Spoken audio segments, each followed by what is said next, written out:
Bonjour et bienvenue dans OneSec, votre nouveau magazine en robotique et nouvelles technologies. On va essayer de vous décrire l'actualité en à peu près une seconde. Bon ok, à 4 minutes près. OneSec, c'est un magazine qui va sortir tous les mois sur un format court. On va essayer d'y glisser des interviews, des visites de salon et bien sûr, toutes les news de l'actualité.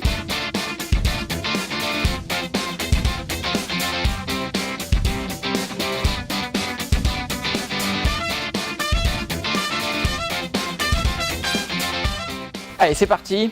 Pour commencer ce nouveau podcast, on va parler d'agriculture. D'accord, mais on n'avait pas dit qu'on parlait de nouvelles technologies?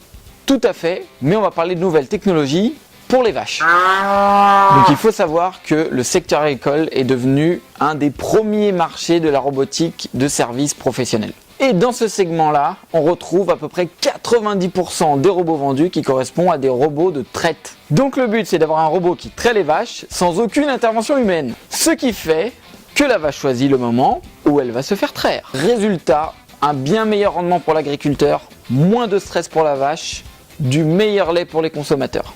Bon, après, pour les robots autour de l'agriculture, il y en a plein d'autres. Bien sûr, il y a les tracteurs autonomes, on a aussi des robots de désherbage et enfin, on a toute la famille des drones. Les drones dans l'agriculture, c'est surtout un excellent moyen de prendre des photos aériennes des champs à moindre coût. Ce sont des engins aériens capables de voler entre 20 et 150 mètres et dotés d'un GPS, mais aussi d'une caméra et de capteurs qui lui permettent d'évaluer et de mesurer le niveau de chlorophylle, l'indice de végétation ou encore de stress hydrique. Je sais pas ce que c'est le stress hydrique, mais ça a l'air vachement important. Voilà, tout ça pour vous dire que même Parrot a lancé son propre drone dédié à l'agriculture sur le salon de l'agriculture.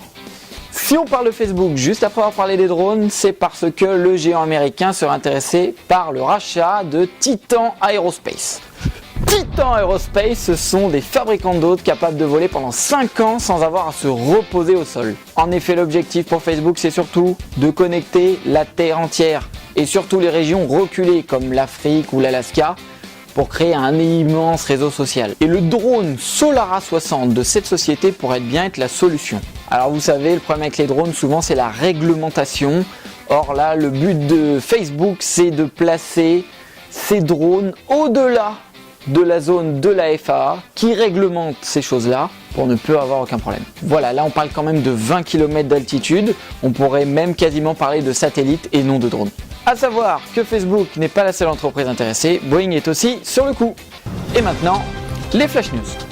Première Flash News, l'officialisation du fonds Robolution Capital. C'est un fonds qui possède 80 millions d'euros et qui a pour but d'investir dans 25-30 sociétés sur 10 ans et sur de la robotique de très haute technologie. Deuxième rapide nouvelle, avec une exposition à la Cité des Sciences à Paris, une vingtaine d'œuvres robotiques et technologiques vont être exposées du 8 avril au 4 janvier 2015. Troisième info, Timo Boll, star du ping-pong, 32 ans, numéro 1 mondial en 2011, il va défier Agilus, un robot KUKA. C'est un robot extrêmement précis et très rapide. Le résultat de ce duel au sommet, ce sera le 11 mars, à l'adresse qui s'affiche. Allez, c'est déjà la fin de ce podcast. Je vous donne rendez-vous directement sur InnoRobot à Lyon. La grande messe de la robotique, ça se tiendra du 18 au 20 mars. Et pour ceux qui regardent jusqu'à la fin, il y a une petite surprise.